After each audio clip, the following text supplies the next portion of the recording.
The moment I pulled my phone from my pocket, the whole table went quiet like someone had cut the power to the room.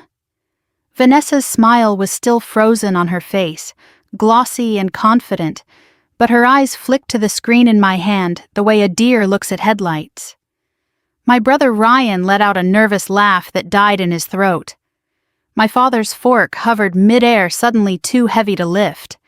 And then Vanessa, still trying to sound cute, said the one thing she couldn't take back. "Go ahead. Call whoever you want. You're just a uniform." I stared at her. Then I tapped one name and watched their laughter start to fade. I hadn't been home in 9 months. Not the kind of home you post about online with warm lighting and perfect hugs. I mean the real kind. The house where the air still remembers old arguments, where the hallway carpet has the same worn path from the kitchen to the living room, where family photos smile like nothing ever happened. When I stepped onto my father's porch, my duffel bag cutting into my shoulder, the late spring humidity wrapped around me like a damp blanket. I could smell cut grass charcoal from somebody's grill down the street, and my dad's aftershave sharp and familiar because the front door opened before I even knocked. Frank Carter stood there with his shoulders squared like he was still the foreman at the plant, even though he'd retired 2 years ago. He looked older than he did in my head, more lines near his eyes, more gray at the temples, still the same posture that made you want to stand up straighter without knowing why. "Emma," he said like the name was a sentence. I gave him a careful smile. "Hey, Dad." He didn't hug me right away. He looked me up and down first like he was checking for damage, like my uniform was a report card. "You're thinner," he said. "I'm fine." Then he nodded, once stepped back and finally pulled me into a hug that was firm but quick, like he didn't want the neighbors seeing him hold on too long. Inside, everything was the same and not the same. Same framed photos, same recliner angled toward the TV, same old coffee table with the little nick on the corner from when Ryan and I were kids and he'd rammed his toy truck into it. But the place felt staged. Like Dad had cleaned up not because he wanted me comfortable, but because he wanted the house to look like nothing had ever fallen apart here. "Ryan's coming over for dinner," Dad said, already turning toward the kitchen. "He's bringing his girlfriend." Of course he was. My brother had always liked an audience, and now he'd found a new one. I set my duffel down and reached into my bag for the small box I'd brought. A simple watch, nothing flashy, just sturdy, practical. The kind of thing you give a man who pretends he doesn't care about gifts but secretly does. "I got you something," I said. Dad glanced at it like it might explode. "You didn't have to." I wanted to. He took it, opened the lid, and for half a second his face softened. The corners of his mouth twitched like he almost smiled. "Nice," he said, then cleared his throat. "Put your stuff away. Don't track dirt in." That was my father's version of "I missed you." By late afternoon, the house smelled like roast chicken and buttered rolls. Dad had set the table with the good plates, the ones that only came out for holidays or when someone important was coming. That should have told me everything I needed to know about who he considered important. The doorbell rang right at 6. Dad wiped his hands on a towel, smoothed his shirt like he was about to meet a governor, and opened the door. Ryan walked in first, grinning like he owned the place. He was wearing a crisp button-down sleeves rolled up just enough to look casual, cologne trailing behind him like a billboard. He spotted me and spread his arms. "Little sis," he said. I didn't move fast enough for his hug, so he made it happen anyway. He squeezed too tight the way people do when they want to prove something. "Hey," I said, stepping back. Then she stepped in. Vanessa Blake. She was the kind of pretty that looked expensive. Glossy hair, bright teeth, a fitted dress that hugged her like it had been tailored with a ruler and a threat. Her smile was wide and practiced, perfect for photos, perfect for meeting parents, perfect for hiding sharp edges. "Mr. Carter," she said, leaning in to kiss Dad's cheek like she'd known him for years. "It's so nice to finally meet you."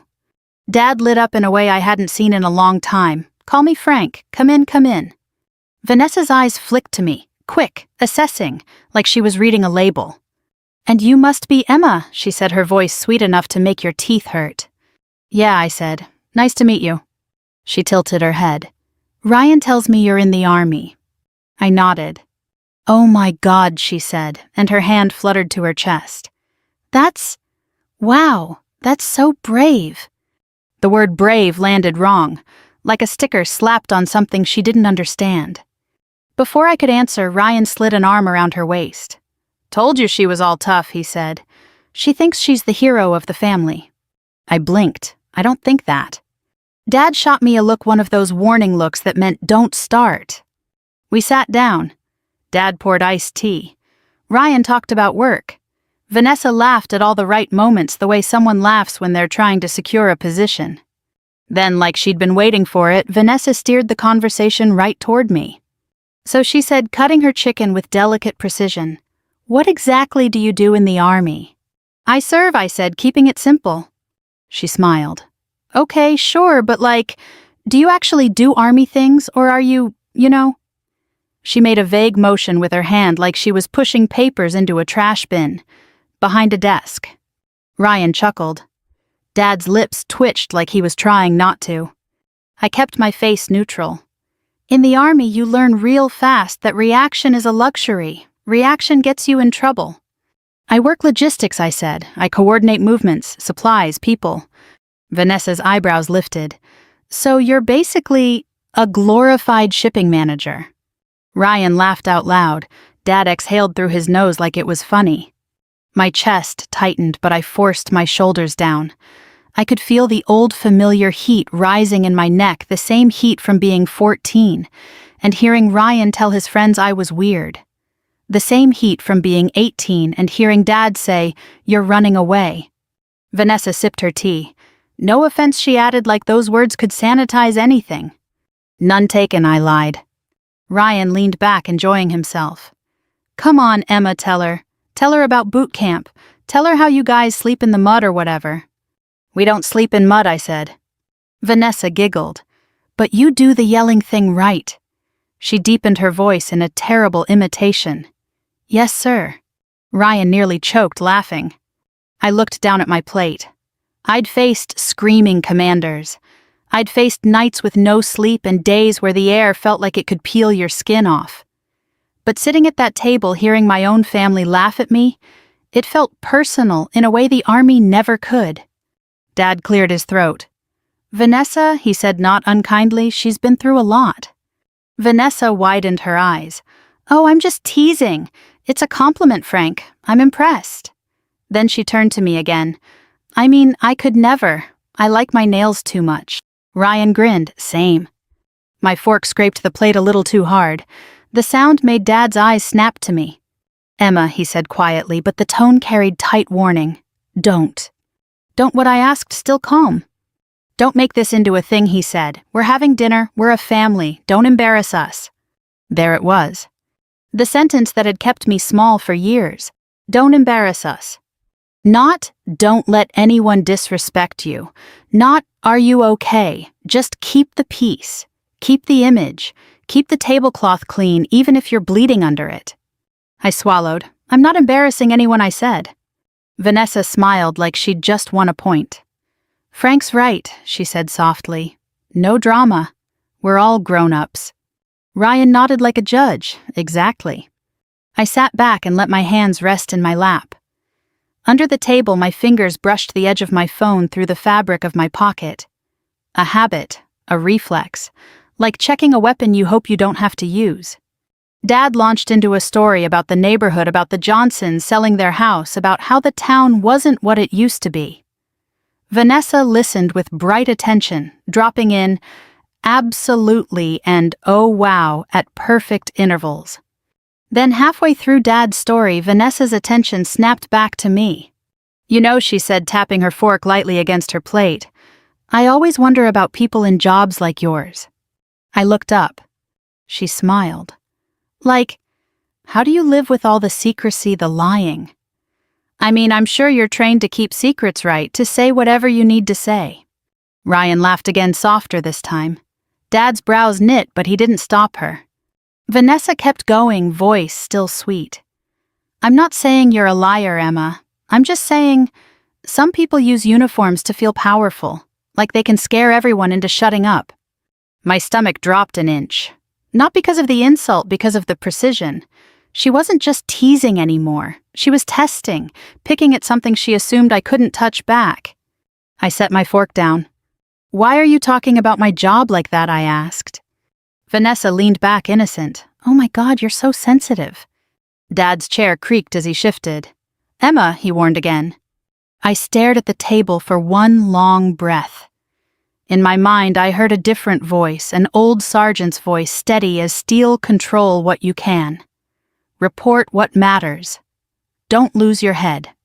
Vanessa smiled and delivered the line like a joke. "I mean, it's not like you're doing anything important tonight. You're just sitting here in a uniform. So go ahead, tell us. What are you really, a hero or a problem?" Something in me clicked into place. I didn't raise my voice. I didn't slam my chair back. I just reached into my pocket and pulled out my phone, setting it on the table like it belonged there. Vanessa's smile faltered just slightly. Ryan frowned. Dad's eyes widened. And I said, calm as a readout, "You should be careful bringing up my work, if you don't want people asking questions." Vanessa let out a bright fake laugh. "Call whoever you want," she said. "You're just a uniform." I unlocked my screen. Then I tapped one name. The name I tapped wasn't labeled FBI or Command or anything dramatic like you'd see in a movie. It was just Mr. Harris, because when you do the kind of work I do, you learn real fast that loud labels invite loud questions. The phone rang once. Twice. Vanessa's eyes narrowed, still trying to keep her smile glued on like it was part of her face. Ryan scoffed under his breath like I was about to call a friend to come yell at his girlfriend. Dad sat up straighter, jaw tight, already worried about how this would look if the neighbors heard raised voices. On the third ring, a calm voice answered. "Staff Sergeant Carter," the voice said, low and steady. "This is Harris." I didn't put it on speaker. I didn't need to. Everyone could hear enough from my tone. The room had that quiet, electric feeling right before a storm breaks. "Sir," I said, "I need to report a contact. Possible conflict. I overheard something tonight." Vanessa's fork stopped mid-air. Ryan's laugh didn't come this time. Dad's eyes widened, then flicked to Vanessa like he was trying to figure out who was about to embarrass whom. There was a pause on the line, one of those pauses that told me Harris wasn't surprised, like I'd just confirmed what he already suspected. "Can you step away?" he asked. "I can," I said, keeping my voice even. "But I'm at a family dinner. The person is here. The statements were made in front of witnesses." Silence again. Then, understood. "Don't escalate. Don't accuse. I'm going to ask you a few questions. Answer yes or no if you can." My pulse thumped slow and heavy. Not panic, not anger. Just that trained, focused attention that clicks in when something goes from uncomfortable to important. Did she reference your unit, your location, or your duties in a way she shouldn't know? Yes. Did she mention any names, numbers, or routes? She implied knowledge of numbers, and she used a name she shouldn't have. Do you believe she was testing your reaction? Yes. Can you keep her there for a short time without creating a scene? I glanced at Dad, at Ryan, at Vanessa, who was still smiling, but now it looked strained like her face hurt. "Yes," I said, "I can." Harris's voice didn't change. "Do not confront. Do not discuss specifics. I'll initiate the next step. If you feel unsafe, remove yourself and call back immediately." "Yes, sir." "Stay calm, Carter." "I am calm," I said. And I was. I didn't feel heroic. I didn't feel victorious. I felt tired. The kind of tired you feel when you've carried something heavy for a long time, and someone finally notices the weight. I ended the call and slid my phone back toward myself, not like a weapon, more like a document I'd just filed. Ryan leaned forward, eyebrows pulled together. "Are you serious right now?" he hissed loud enough to fill the room. "You called your army people over a joke." Vanessa let out a little laugh, too high and too fast. "Oh my God, this is insane," she said, putting a hand to her chest like she was the victim. "Frank, she's threatening me." Dad's gaze snapped to me. "Emma," he said, voice low, dangerous. "What did you just do?" I looked at him, and for the first time all night I didn't soften my eyes to make him comfortable. I reported something I said, that's all. You reported her, Ryan demanded. Vanessa, tell me you didn't just get reported like you're some criminal. Vanessa blinked slowly like she was trying to calculate which face to wear. Then she settled on wounded innocence. I was teasing, she said, pouting slightly. I thought we were having fun. I didn't know Emma would take it like this. Dad pushed his chair back just a fraction, the legs scraping the hardwood. His cheeks were flushing more from embarrassment than anger. Emma, he said again, this is exactly what I meant. Don't make the family look like what I cut in, still controlled but sharper now. Like we're not perfect. Like we have conflict. His eyes flared. Like we have drama. The word hit me like an old bruise. Drama. That was always the label. The thing that made him feel righteous while I swallowed humiliation like medicine. Ryan slammed his palm lightly on the table. Not hard enough to be violent, just hard enough to claim space. You always do this, he said. You come home and act like you're above everyone, like you're some disciplined soldier and the rest of us are idiots. I stared at him. Ryan, I didn't say that. You don't have to say it, he snapped. You look like it. Vanessa leaned closer to him, curling her fingers around his forearm like she was anchoring herself. Her nails were perfect, pale pink, clean. The kind of nails you can't have when you spend your days around crates and gear and people who don't care if you break one. She looked at me and sighed dramatically. Honestly, Emma, if you're going to be like this, maybe you should have just stayed on base. Something inside me shifted not into rage but into clarity. I'd heard worse from strangers. I'd been called names I can't repeat. I'd been underestimated by men who thought a woman couldn't lead. But hearing it at my father's table with my father's silent permission. It didn't make me angry as much as it made me understand something I'd tried not to. This wasn't about Vanessa. Not really. This was about the fact that my family still wanted me small. Because a small Emma was easier to manage, easier to smile at, easier to tuck away when company came. Dad's voice softened the way it did when he thought he was being fair. Emma, go outside, he said. Cool off. Then come back in and apologize. We can move on. I blinked. Apologize. For making a scene, he said like it was obvious. I let out a slow breath through my nose. The air smelled like chicken gravy and the faint lemon cleaner Dad used on the counters. Domestic familiar. Safe if you weren't the one being cut down. I didn't raise my voice, I said quietly. I didn't insult anyone. I didn't embarrass you. I just didn't sit there and laugh while she questioned my integrity. Ryan rolled his eyes. Integrity, she's joking. Vanessa nodded quickly. Exactly, it's called banter. Banter doesn't target someone's livelihood, I said. Banter doesn't test how far you can push a person before they snap. Vanessa's lips tightened. She forced another smile. Wow, you really think you're some kind of authority? I didn't answer that. I looked past her, straight at Dad. Do you know what hurts the most? I asked him, voice steady but lower now. It's not her. It's you telling me to apologize to keep the peace like my dignity is the price of your comfort. Dad's face twitched. I could see the conflict there. He wasn't a monster. He was just a man who'd built his whole identity around being respected, and he believed respect was something you guarded by controlling appearances. We're not doing this, he muttered, rubbing a hand over his mouth. But we were. Because something had already cracked open and I wasn't going to force it shut again. Vanessa leaned back in her chair, looking pleased like she'd managed to turn my father against me with one carefully placed sigh.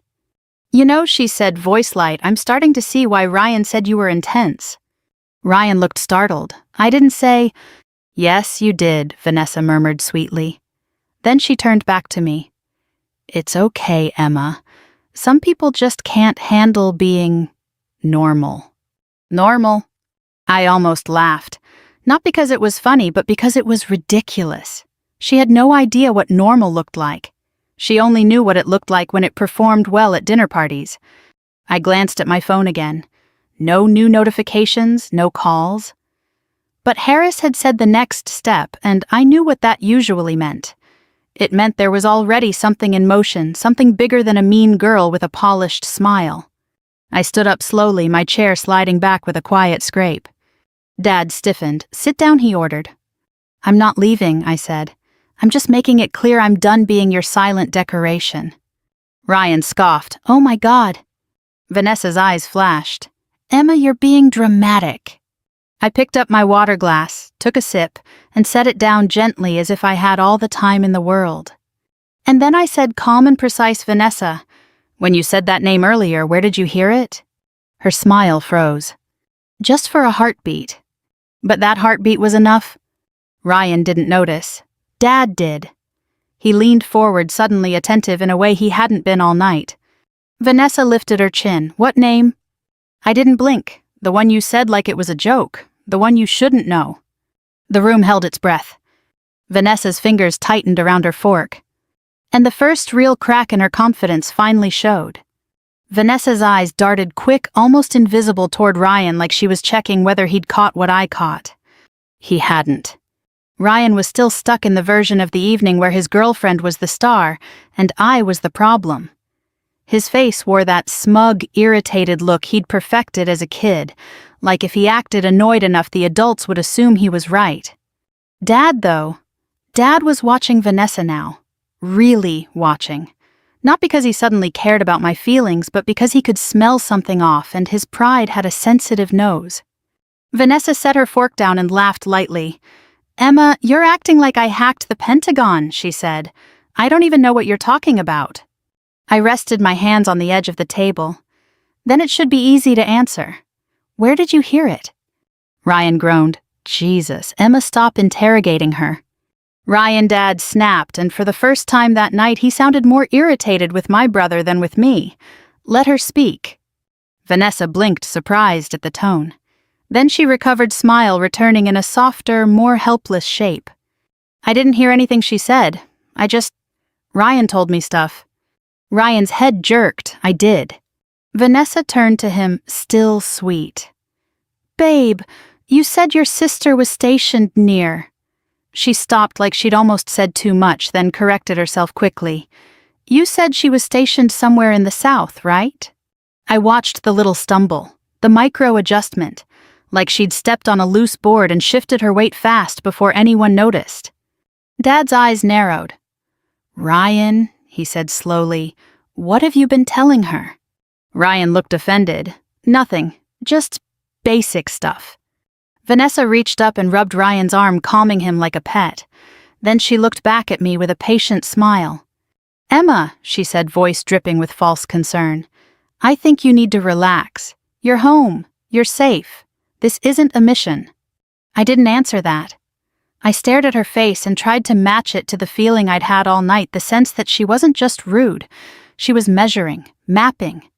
In my line of work, the people who joke the loudest are often the ones listening the hardest. Dad cleared his throat, trying to regain control of the room. "We're done talking about this," he declared. "We're eating dinner." "Vanessa, ignore her." "Emma, drop it." Ignore her. Like I was background noise in my own family. I looked at my plate. The chicken had gone cold. The gravy had thickened into a skin. The rolls sat untouched, shiny with butter. It hit me then hard and simple that this dinner was never about welcoming me home. It was about showing Vanessa the Carter family. A neat picture, a polite table, a father who kept his daughter in line. My phone buzzed once under my palm. Not a call, a message. "Monsieur Harris, do not confront. Keep them there. Questions are coming." My stomach tightened, but my face stayed calm. I slid the phone slightly away from the center of the table so no one could read it. My hands didn't shake. I'd learned to keep my hands steady even when my heart wasn't. Ryan was still ranting. "You always do this when you come back, Emma. You act like you're better than us because you wear a uniform." Vanessa nodded, trying to look sympathetic. "I think it's a coping mechanism," she said. "Some soldiers struggle to adjust back to normal life. It's not their fault." Dad winced as if hearing the word struggle made him uncomfortable. He didn't like anything that implied weakness in his family. I leaned back and let them talk. I let their words wash over me like cold rain. Because I wasn't going to fight them the way they expected, through emotion, through volume, through a meltdown they could label drama. I was going to fight them through truth. Dad excused himself to the kitchen, banging a cabinet a little too hard. He needed movement when he felt out of control. Ryan followed him a minute later, muttering. Vanessa stayed at the table with me. And Linda, my stepmother, quiet kind. Linda hovered near the sink, pretending to wipe the same clean counter over and over, watching with worried eyes. Vanessa folded her hands neatly. Emma, she said softly, like she was about to offer sisterly advice. I want us to get along. I gave her a blank look. Do you? She smiled. Of course, Ryan loves you. I almost laughed. Ryan loves Ryan. Her smile twitched, but she kept it. Look, she whispered, leaning in a little. Your dad is old school. He's proud. He doesn't like conflict. If you want a relationship with him, you can't challenge him in front of people. There it was again. The strategy. Keep the patriarchy comfortable. Keep the image smooth. Let the daughter swallow her pride so the father can keep his. I studied her face. Up close, her makeup was flawless, but her eyes were sharper than her smile, calculating, hungry. You're very comfortable telling me how my father works, I said. Vanessa's nails tapped lightly on the wood. I'm good with people, she said. It's literally my job. What's your job again, I asked. She brightened. I work in private client services, finance, consulting, high-level stuff. We help people protect their assets, move things around legally, keep everything clean. Clean. My gut tightened. The word didn't belong in her mouth. It sounded like a lie. I nodded slowly. Move things around, I repeated. Like accounts, like identities. Her eyes flicked to mine. Just a flick. Then she laughed. Oh my God, Emma, you're obsessed. Linda spoke up suddenly, voice trembling. Vanessa, maybe we should... Vanessa didn't even look at her. It's okay, Linda, she said sweetly. Emma and I are just talking. Linda fell silent again. That made me angrier than any of Vanessa's jokes. Because Linda was the only adult in that house who'd ever tried to protect me. And she'd been too trained by years of marriage to my father to back down when things got tense. Vanessa leaned closer, dropping her voice. Can I be honest? She asked. I didn't answer, but she took my silence as permission. I think you like being the victim, she whispered. It gives you power. It makes everyone feel sorry for you. That's why you don't stop. That's why you called, whoever that was. My fingers tightened on my knee under the table. My nails dug into fabric. Pain grounded me. I didn't call for pity, I said quietly. I called because you said something you shouldn't know. Vanessa's smile turned colder. Or maybe she said you're paranoid. I've met soldiers like you. You think everyone's out to get you. You think your little world is so important. The way she said little world, it wasn't teasing now. It was contempt. Then she tilted her head and delivered the line that made the air in my lungs go thin. It's not like anyone's going to do anything, she said. These things get buried all the time. Paperwork disappears. People sign forms they don't read. Money moves. That's how the world works. My heart thudded once heavy. Because that wasn't a joke. That was a confession. Not a full one. Not a courtroom-ready one. But enough to tell me exactly what kind of person she was. And enough to tell me that Harris's message wasn't a precaution. It was a warning. I stood up slowly, chair whispering against the floor. Vanessa lifted her brows. Where are you going? I didn't look away from her. To wash my hands, I said calmly, and to make sure you stay right here. She laughed. You can't order me around. I'm not ordering you, I said. I'm advising you. If you walk out that door tonight, it will look very bad for you. Her smile faltered again, just a fraction. Then Dad returned from the kitchen, face tight, carrying a fresh basket of rolls like he could bread his way out of conflict. Ryan followed behind him, still irritated. Dad sat down hard. We're finishing dinner, he said. And after that, we're done with this nonsense. Vanessa's smile returned brighter than before. Sounds perfect, Frank. I sat down. And for the next few minutes, I said almost nothing. I let them talk. I let them laugh. Because I was listening. And when Vanessa finally slipped again when she casually mentioned a number, a date and a transfer window like she was talking about weather, I felt the whole room shift. Dad's fork paused. Ryan blinked. Linda went pale. And my phone resting silent beside my plate buzzed again. This time, it wasn't a message. It was an incoming call. The screen lit up with a number I didn't recognize. But the name beneath it made my pulse drop into that steady, controlled rhythm I knew too well, like my body had flipped into a different setting. Restricted/gov.line. Ryan frowned. Who's that? Dad stared at my phone like it had suddenly become something dangerous. Emma, he warned, not loud but sharp. Vanessa's smile tightened. Oh my God, she said with a little laugh. Are we doing this again? I didn't answer. I just picked up the phone and stood because you don't sit at a dinner table and take a call like that. Not if you're trained, not if you respect what's on the other end. Excuse me, I said. Dad's hand shot out fast for a man his age and caught my wrist. His grip was firm, possessive in that old-fashioned way, like he was trying to keep the situation contained. No, he hissed. You sit down. You don't bring whatever this is into my house. I looked at his hand on me, then I looked at his face. For a second, I saw him younger. The man who'd carried me on his shoulders at the county fair. The man who'd taught me how to ride a bike.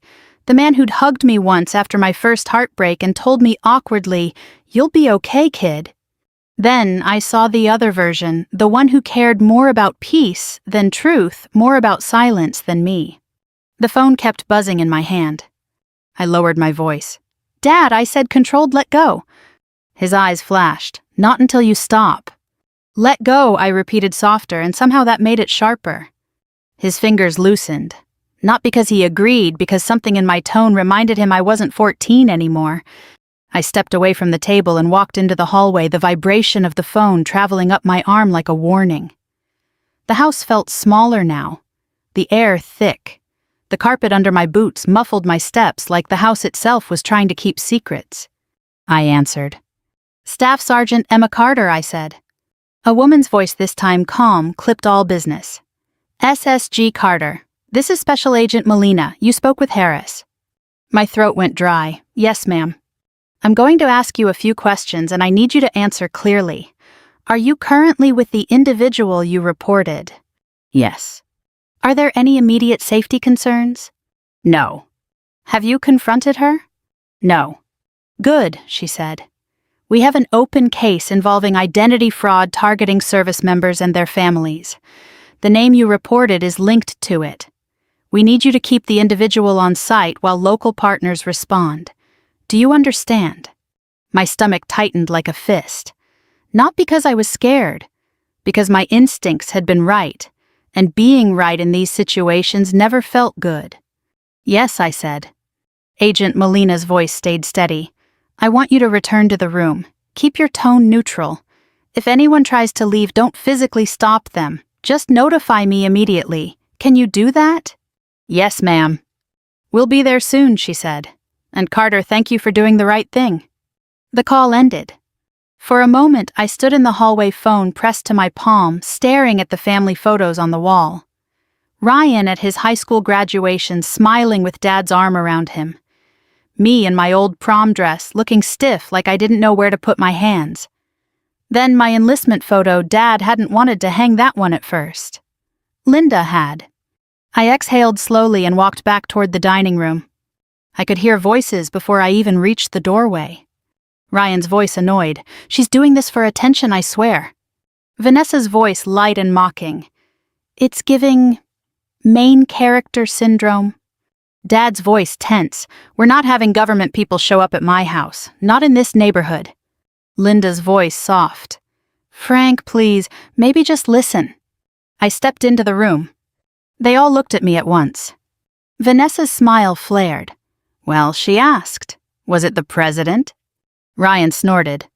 Dad didn't laugh. He watched my face like he was searching for an answer he wouldn't have to accept. I kept my voice neutral, exactly like Molina had said. That was a work call. Vanessa leaned back with a theatrical sigh. Of course it was. Ryan shook his head. You're unbelievable. Dad stood up. Emma, he said, voice low, angry and embarrassed all at once. If you're bringing agents to my doorstep, you tell me right now. I held his gaze. I can't discuss details, I said. Dad's face reddened. In my own house, you can't discuss. I'm not doing this to you, I said, careful. I'm doing what I'm required to do. Vanessa's eyes narrowed. She glanced at the front door. Subtle, quick. I saw it, that impulse to bolt, to get ahead of consequences. And I knew if she left, she'd spend the next week telling everyone I was unstable, paranoid, dangerous. And Dad would half believe her because it was easier than believing his house had been used as a stage. So I lifted my glass again, took one slow sip, and said the simplest thing I could think of. Vanessa, you should stay. The air shifted. Ryan turned toward her. What does that mean? Vanessa laughed too loudly. It means Emma's having a power trip. Dad stepped closer to me. Emma, he warned, stop talking like that. I didn't move. I'm not talking like anything I said. I'm asking her to stay. Why, Ryan snapped. I looked at my brother and the words pressed against my teeth. I wanted to say it all. I wanted to tell him his girlfriend wasn't just rude, she was dangerous. That she'd been probing me all night, slipping details like breadcrumbs, seeing what I'd react to. That she'd said things that sounded like financial manipulation with a pretty bow. But Melina's instruction echoed in my head, do not confront. Keep tone neutral. So I chose something safer. Because I said if she leaves right now, it will look like she has something to hide. Vanessa's smile finally cracked in a way she couldn't disguise. Her eyes flashed with anger. Real anger. The kind you can't polish. She stood up abruptly. This is ridiculous, she snapped, the sweetness gone. I'm not going to sit here and be accused by some soldier who thinks she's a cop. Ryan jumped up too, Vanessa weighty. Dad turned to me, furious. Emma, look what you've done. Linda's hand flew to her mouth. Vanessa grabbed her purse. Her chair scraped hard against the floor, loud enough to make Dad flinch. And then she did something that told me everything I needed to know. She looked at me and whispered low and venomous, You have no idea who you're messing with. Not why are you doing this? Not what did I do? Just you have no idea. That wasn't the voice of someone innocent. That was the voice of someone cornered.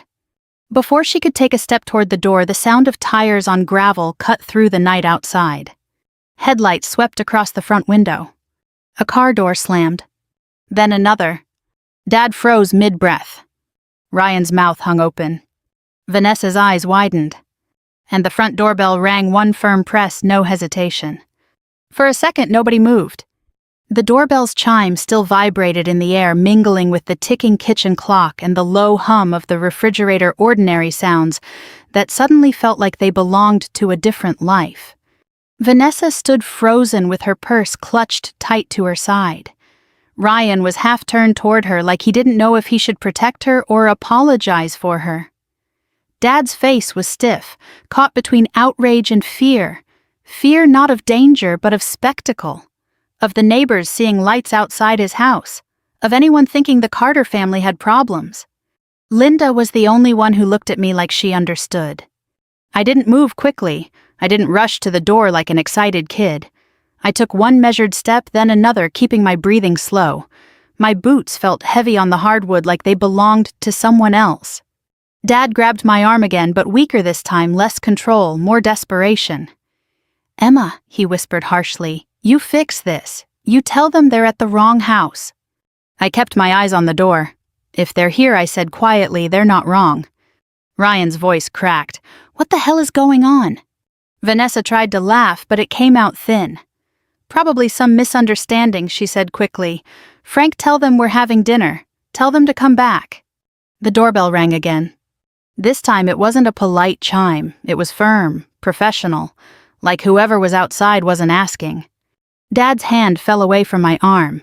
His shoulders sagged a fraction, then he straightened again, bracing himself like a man about to take a hit. He marched to the door and swung it open. Two men stood on the porch, both in plain clothes, dark jackets, calm faces. A third person, a woman, stood slightly behind them, posture straight, eyes sharp. The porch light caught a badge as one of the men lifted it just enough to flash. Good evening, the man said. Mr. Frank Carter. Dad's jaw tightened. Yes. I'm Special Agent Melina, the woman said, stepping forward just enough for her voice to carry. And these are our local partners. We need to speak with you and your guests. Dad's mouth opened then closed. His gaze flicked over their shoulders, probably searching the street for an audience, for curtains twitching, for neighbors pretending not to look. This is my home, he said stiffly. What is this about? Agent Melina's expression didn't change. Not cold, not cruel, just controlled. We're following up on information reported tonight, she said. May we come in? Dad's pride fought with his fear of making a scene on the porch. The worst thing in his mind wasn't letting agents into his house. It was arguing with them in front of the street. So he stepped aside with a tight, forced smile that didn't reach his eyes. Fine, he said. Come in. They entered quietly, no shouting, no drama. Just wait. Presence. The kind that makes a room feel smaller because there's less air for lies. Agent Melina's eyes found mine immediately. She gave me a single subtle nod, professional acknowledgement, not comfort. Ryan stood stiffly near the dining room entrance. This is insane, he muttered. We didn't do anything. Vanessa stood by the table like she'd suddenly forgotten where she was supposed to place her hands. Agent Melina looked around the room, once taking in the plates, the half-eaten dinner, the wine glasses, the little centerpiece Linda had placed, like she was trying to make tonight feel warm. Then Melina's gaze landed on Vanessa. Ms. Vanessa Blake, she asked. Vanessa blinked rapidly. Yes, she said, voice bright, too bright. Hi, I think there's been a mistake. Agent Melina didn't respond to the word mistake. She simply reached into her pocket and pulled out a small notebook. Ms. Blake, we're investigating a pattern of fraud and identity misuse connected to service members and their families, Melina said. We have reason to believe you may have relevant information.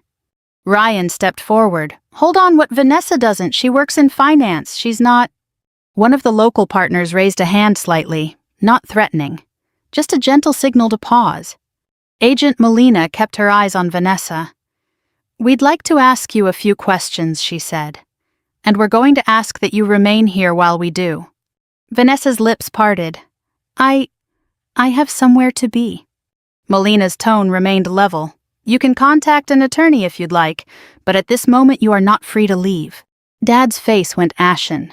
Not free to leave, he repeated, voice shaky with disbelief. In my house.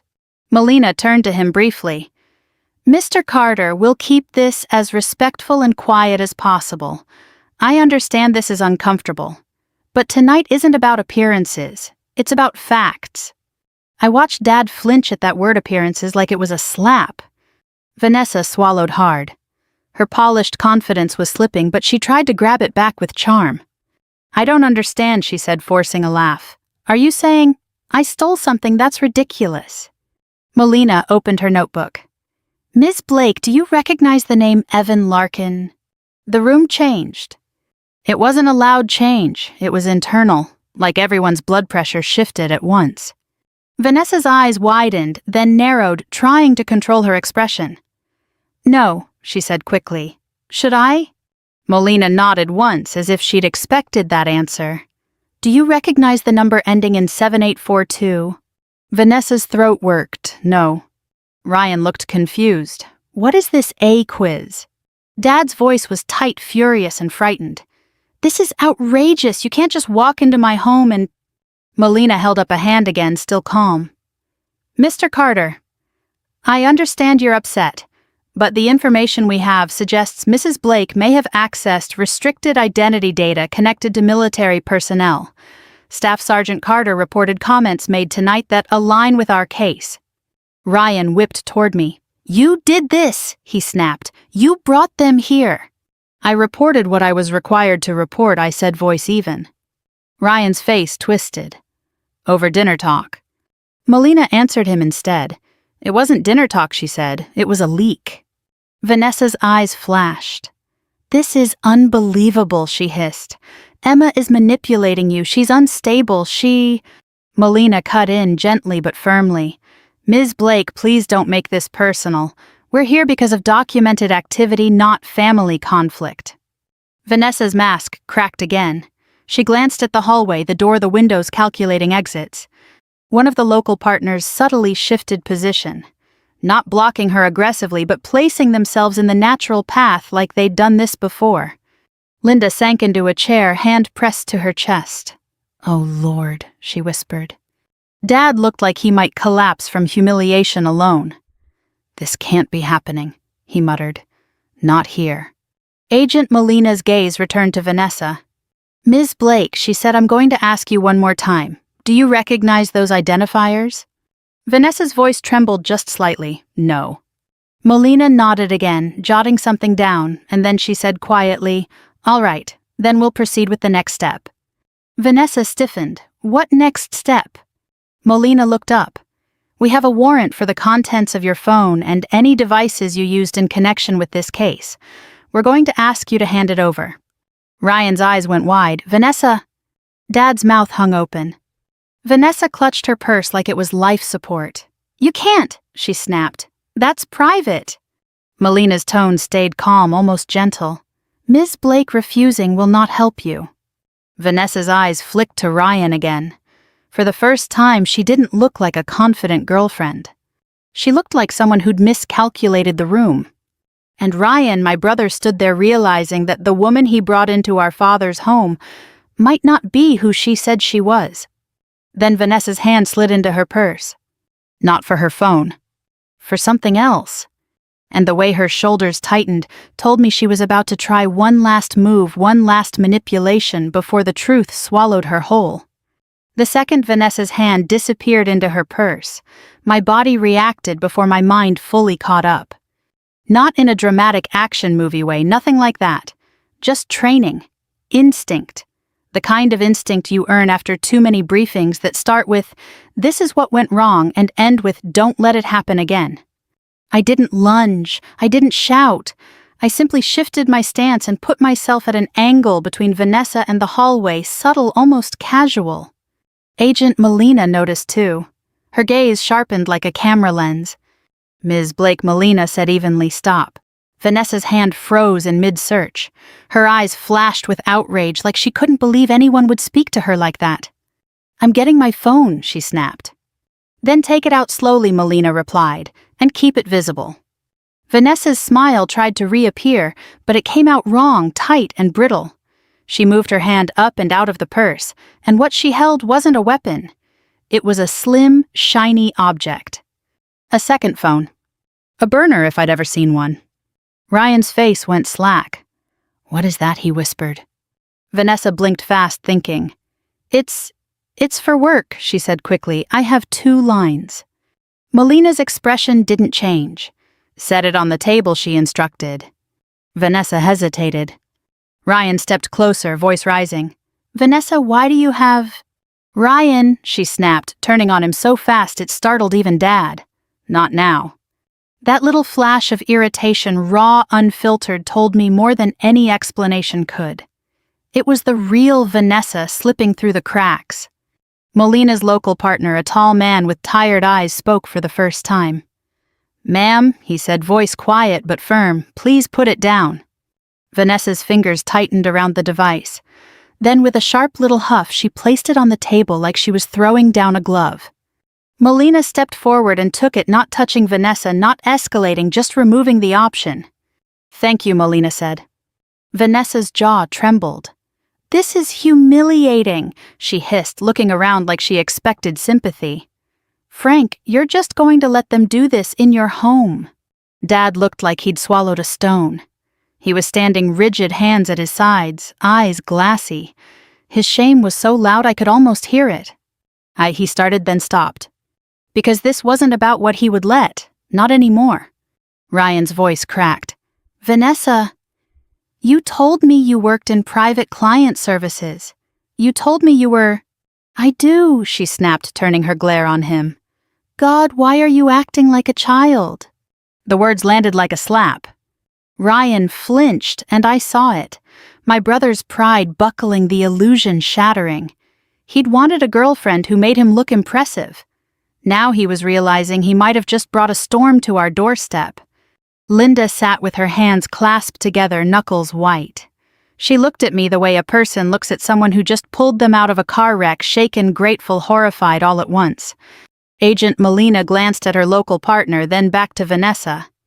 "Ms. Blake," she said, "we're going to need your primary phone now." Vanessa's nostrils flared. "No." The room went dead silent.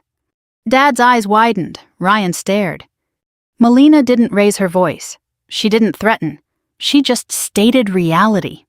"Refusing to comply will complicate this," she said. "You can hand it over voluntarily, or we can obtain it by other means." Vanessa's smile returned, but it was mean now. "You don't have a right," she said, voice slick. "And you," she pointed at me, "you did this because you hate me, because you're jealous."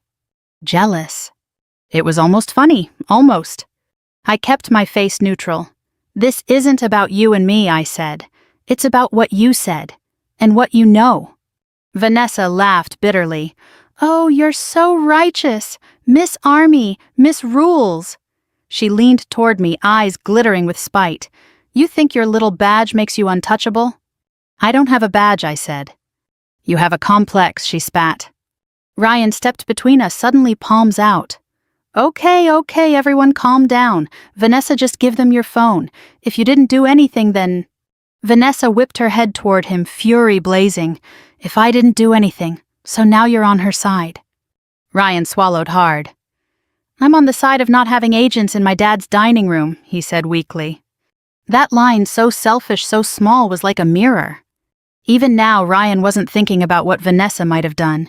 He was thinking about how this looked, like Dad. And Dad, my father, stood there shaking slightly, watching the family he'd tried to keep respectable unravel in front of strangers. Melina opened a folder and placed a single sheet of paper on the table. "Ms. Blake," she said calmly, "this is the legal authorization. You can read it. We can answer questions. But you need to comply." Vanessa's eyes flicked to the paper, then away, as if looking at it made it more real. Her throat moved as she swallowed. She looked at Ryan again, and for a moment, just a moment, her expression softened.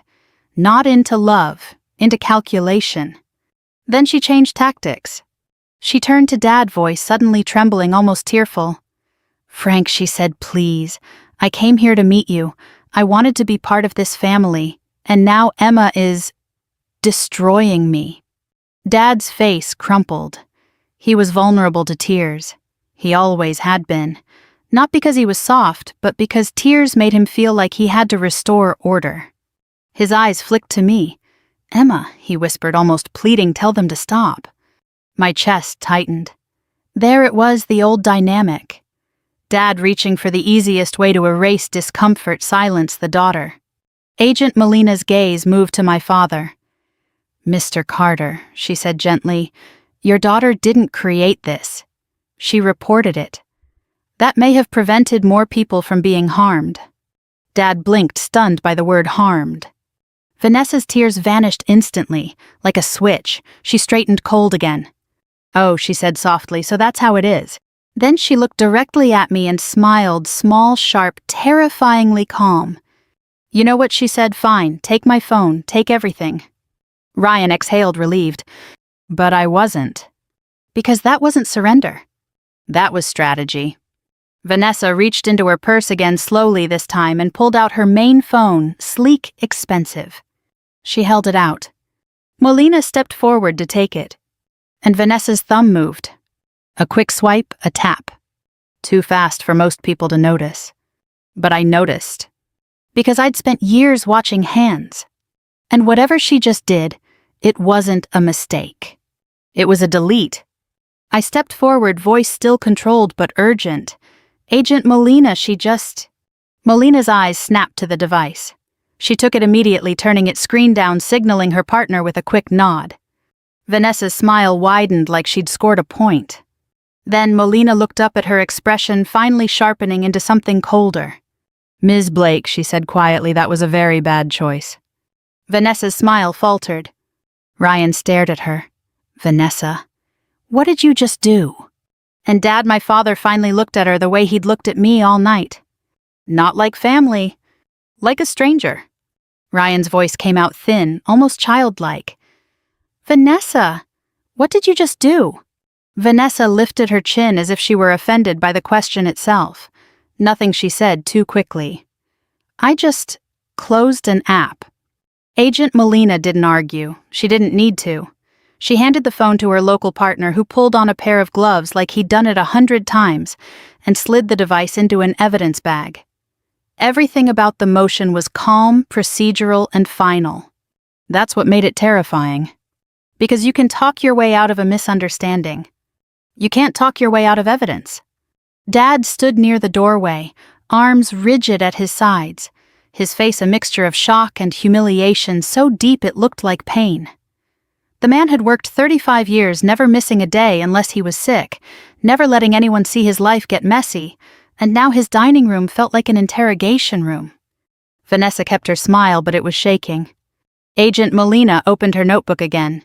Ms. Blake, she said, attempting to delete data during a lawful seizure can be interpreted as obstruction. Vanessa laughed one short, sharp sound. Obstruction? Seriously? She looked around the room as if expecting someone to laugh with her. Are we living in a movie? No one laughed. Ryan's eyes were wide and wet, like he couldn't decide if he was angry or scared. Vanessa, he whispered, just tell them the truth. If you didn't do anything, why would you delete? I didn't delete anything, she snapped, then caught herself smoothing her tone. Babe, you're panicking. Don't. Her hand reached for his arm, but Ryan pulled back. That small movement said more than any words. For the first time in his life, Ryan wasn't choosing the person who made him feel powerful. He was choosing reality. Linda's voice came out soft and shaky. Vanessa, honey, why would you do that? Vanessa turned toward Linda with a look of pure contempt that disappeared almost instantly. Because I'm being attacked, she said, switching back to wounded. Because Emma is trying to ruin me. My name sounded like poison in her mouth. Dad finally spoke, but his voice wasn't firm anymore. It was cracked. Vanessa, he said slowly. Who are you? Vanessa blinked. What? Dad took a step closer, hands trembling. Who are you? He repeated louder this time. Because the girl sitting in my house tonight is not who Ryan said you were. Ryan flinched. Dad. No, Dad cut in. And that surprised all of us. He'd been quiet all night trying to keep control. But now the control had slipped and underneath it was something raw. I told Emma not to embarrass us, he said, voice rising. I told her to keep the peace. And now look at this. His eyes flicked to me, brief pained, then back to Vanessa. If you brought this into my home, if you used my family. Vanessa's mouth tightened. Frank, don't be dramatic. The irony of her saying that almost made me dizzy. Agent Molina held up a hand. Mr. Carter, she said gently, I understand emotions are high, but we need to stay focused. Dad's shoulders sagged. He looked suddenly older than I'd ever seen him. Molina turned back to Vanessa. Ms. Blake, she said, I'm going to ask you some direct questions now. You can answer or you can request counsel. Either way, we will continue. Vanessa crossed her arms. Ask, she said coldly. Molina's eyes didn't waver. Have you ever used another person's identifying information to open a financial account? No. Have you ever accessed military-related databases through another person? No. Have you ever requested documents from service members under false pretenses? No. Molina nodded like she expected that script. All right, she said. Then let's talk about the transaction logs that place your device near multiple service member addresses during the last 6 months. Vanessa froze. Just a fraction, but enough. Ryan's face drained of color. What does that mean? Vanessa's eyes flashed. It means nothing, she snapped. Molina continued, voice calm. We have a pattern. Gift card purchases, account changes, beneficiary edits, and identity verification requests, many involving older family members. People who trust the person in front of them. I saw Dad stiffen at older family members. Molina's gaze shifted briefly to him, then back to Vanessa. It's common, she said quietly, almost like she was explaining something to all of us, not just Vanessa. Fraudsters often insert themselves into families. They learn routines. They exploit loyalty. They weaponize shame so victims stay silent. That last part, weaponized shame, landed hard. Dad swallowed. His eyes flicked down. Vanessa scoffed. So now I'm a fraudster.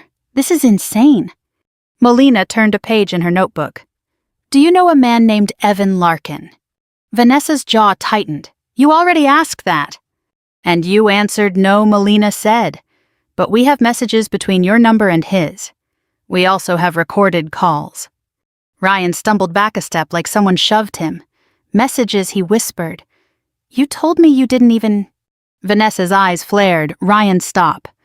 No, Ryan said, voice breaking into anger now. You stop. You came into my dad's house and laughed at my sister, and now agents are telling me you've been, what, running scams? Using people. Vanessa's face hardened. Don't talk to me like that. Ryan let out a bitter laugh. Like what? Like I'm normal and you're above me. That hit her. I saw it in the way her lips pressed together. Dad's hands clenched into fists. Ryan, he said hoarsely, did you sign anything for her? Ryan stared at him. What?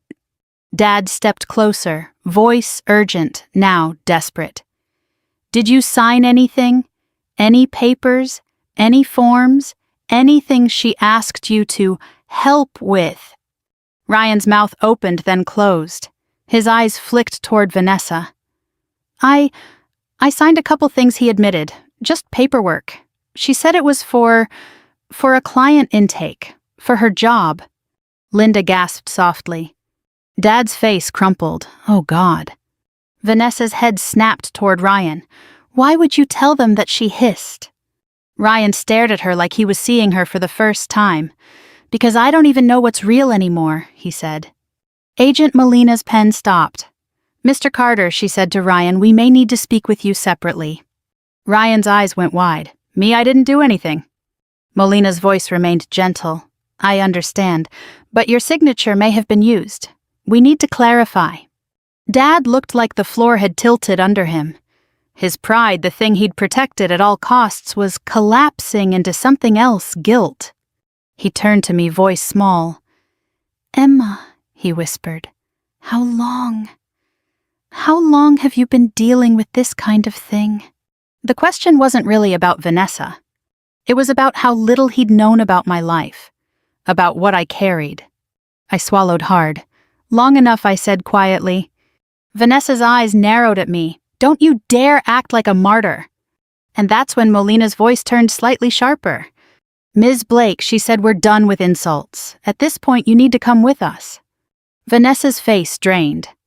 No, she said, stepping back. You can't just... One of the local partners moved closer, not touching her, yet just closing the distance.